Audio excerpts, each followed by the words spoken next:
Taking no risk will be your biggest risk. Masa depan lo itu ditentuin sama apa yang lo kerjain hari ini, bukan ditentuin sama hari esok, sama plan-plan lo yang gak lo kerjain, yang lo tulis, yang lo pikirin tapi gak pernah lo kerjain. Itu gak bakal menghasilkan apa-apa kalau lo gak kerjain hari ini. Terserah lo mau ngapain hari ini.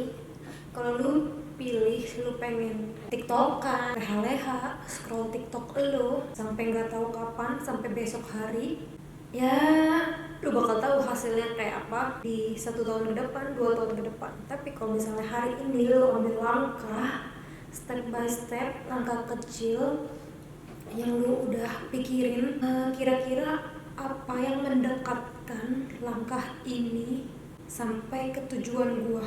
Misalnya lu mau duit 1M, gimana caranya lu dapet 1M? Kalau misalnya lu cuma scroll tiktok, lu harus pikirin langkah gimana caranya lu dapetin 1M itu. Apa yang harus lu kerjain hari ini, hari kedua, hari ketiga, hari keempat, lu udah harus ada plannya. Kalau misalnya lu gak ada plannya, lu gak bakal dapetin 1M itu. Gak mungkin tiba-tiba 1M jatuh dari atas nemu di lantai, itu nggak mungkin ada. Jadi lo harus pikirin gimana caranya, dan lo juga harus udah siap 1M nih. Kalau misalnya gue dapet, kira-kira 1M mau diapain gitu. Kalau misalnya lo nggak tahu tuh 1M mau diapain, kayaknya lo nggak bakal dapetin tuh 1M gitu. Kalau misalnya lo mau punya kebiasaan baru, lo harus bangun kebiasaan baru itu. Contohnya, lu disuruh minum air nih sama dokter lu, tapi lu minum air aja susah karena lu gak bisa raih tuh air di sekitar lu. Lu misalnya tinggal di lantai 5, terus air lu di lantai 1, susah gitu kan. Jadi caranya membangun kebiasaan baru adalah lu harus taruh air itu, botol air lu di sekeliling lu, di tempat tidur lu, di lantai 1, bukan di lantai 5. Ngerti gak maksudnya? Sama halnya dengan lu pengen pintar, berarti lu harus baca buku. Lu pengen kaya, berarti lu harus apa gitu. Lu harus lakuin sesuatu yang mendekatkan diri lu sama kekayaan itu. Sama kayak hal minum air. Kalau misalnya air di samping lu, pasti kan lu minum tuh air. Tapi kalau misalnya di lantai 5 airnya, pasti kan susah. Lihat sekeliling lu mau punya otot gede, lu punya gak barbel di depan mata lu. Semakin ada alatnya di depan mata lu, semakin deket lu sama goal lu. Setiap keputusan yang lu ambil itu nentuin diri lu di masa depan. Contohnya lu diajak makan, diajak nongkrong nih sama teman-teman lu. Nggak, makasih, gue lagi nggak minum. Dia pasti bakalan nyodorin lu. Kenapa? Karena statement lu tuh nggak kuat. Lu harus bilang enggak, gue nggak minum. Jangan bilang enggak, gue lagi nggak minum. Itu kan beda ya. Gue lagi nggak minum, pasti temen lu bakalan nyodorin lu, minum lah, orang lagi nongkrong. Tapi kalau misalnya lu bilang enggak, gua nggak minum, lu tegas gitu ya, temen lu nggak bakal nyodorin lu. Paling dia cuma bilang nggak asik, atau enggak dia nggak ngomong apa-apa, tapi dia nggak akan nyodorin lu lagi gitu. Bagus gitu. Lu juga nggak mau mabok-mabokan, lu buang-buang duit buat minum-minum gak jelas gitu kan. Mending duitnya lu pakai buat isi otak lu, oke? Konsisten 1% setiap harinya lebih baik daripada lu konsisten 5% sebulan gitu. Gak bakal ngaruh tapi mungkin dikit. Tapi lebih baik lu kerjain sesuatu 1% setiap hari. 1% setiap hari bakal ngebangun lebih kuat daripada tiba-tiba lu 5% tapi cuma sebulan. Itu gak bakal kuat. Contohnya misalnya lu pengen belajar bahasa baru, lu harus belajar tiap hari biar otak lu tuh kena gitu. Tapi kalau misalnya lu belajar cuma sebulan sekali, gak bakal dapet gitu, walaupun lu belajarnya 2 jam gitu. Tapi kalau misalnya setiap hari lu lakuin tapi cuma 1 jam, itu bakalan lebih berhasil daripada lu lakuin sebulan sekali. Fokus self improvement. Kalau lu cuma ngejar duit, lu ngejar kaya, itu cuma sementara. Kalau lu ngejar skill dan tambah pengetahuan, duit yang kejar-kejar lu. Taking no risk is your biggest risk. Lu gak mengambil langkah yang mengerikan ini gitu, itu adalah hal yang paling mengerikan. Jadi lo harus ambil setiap resiko. Kalau misalnya lo mengerjakan sesuatu dan itu gak nyaman, bagus, karena numbuh itu emang gak enak. Jadi lo harus mikirnya gini, kalau misalnya ada yang gak nyaman, berarti itu ada pertumbuhan gitu. Kalau misalnya lo kerjain sesuatu tapi nyantai-nyantai aja, gak ada yang gak nyaman gitu, berarti itu lo ngestak gitu, kayak gitu-gitu aja. Tapi kalau misalnya lo merasa gue ngelakuin hal baru ini kok nggak nyaman ya, berarti itu pertumbuhan gitu. Karena setiap pertumbuhan itu bikin lu nggak nyaman, jadi harus dipikirnya positif. Kalau ini nggak nyaman berarti ini tumbuh gitu. Jadi lu nggak mau kayak cuma diem aja gitu, karena nggak ada pertumbuhan gitu. Stay penasaran. Jadi orang tuh harus penasaran, belajar hal-hal baru dari orang tua, muda, kaya, miskin. Lu harus learn something new every day, every aspect. Bahkan lu harus baca buku yang bahas ini dan bahas apapun itu, ngejomplang sama sekali. Jadi lu punya pikiran baru setiap harinya, dan lu gak ngestak cuma di satu pikiran itu.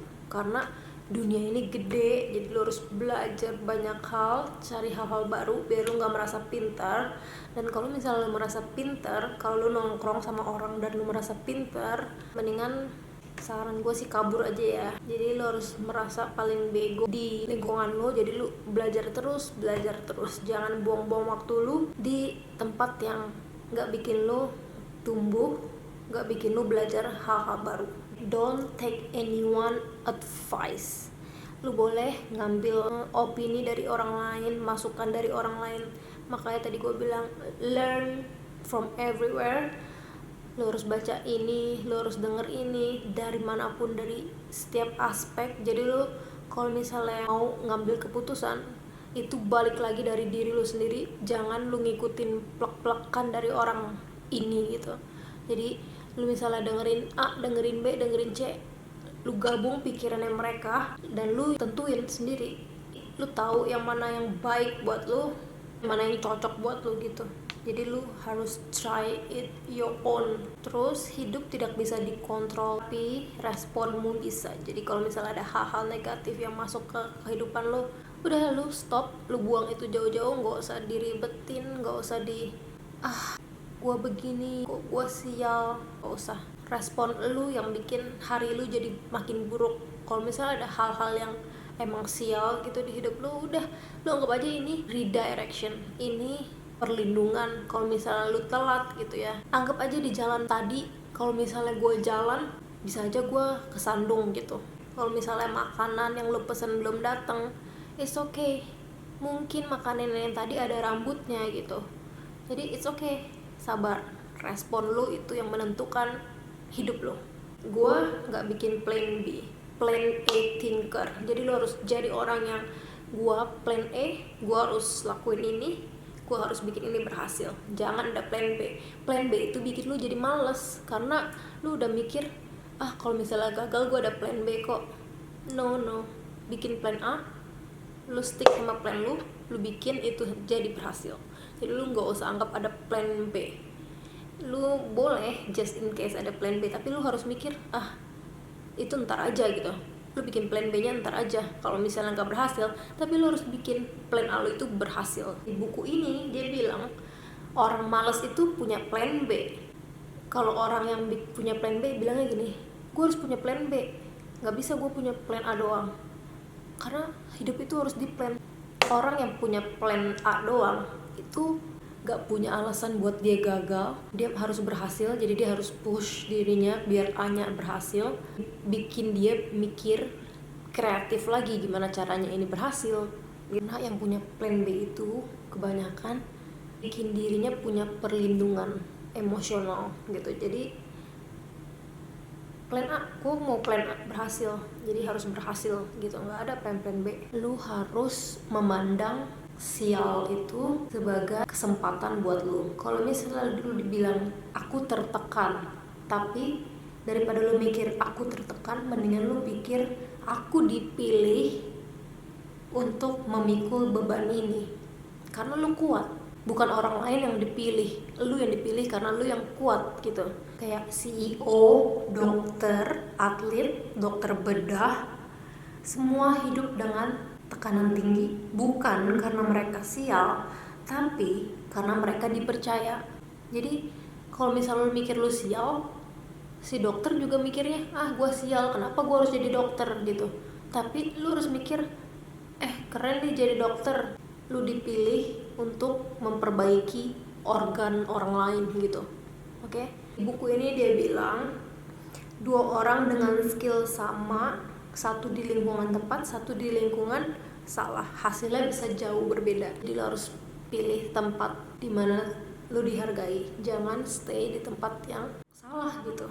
Dia kasih contoh, programmer hebat di industri yang salah biasa aja, programmer biasa di industri tepat luar biasa. Jadi fokus bukan hanya aku jago apa, tapi di mana skill ini bernilai tinggi gitu. Kayak gue sebagai fotografer, kalau gue foto-foto di Indo nggak ada yang suka, karena orang-orang kayak orang-orang Indo khususnya ya, nggak mungkin dia mau foto di Monas gitu kan. Jadi gue sebagai fotografer di Australia ada Opera House gitu, jadi skill gue dicari sama orang-orang gitu. Jadi lo harus mikir di mana tempat yang tepat buat gue gitu. Oke, sekian.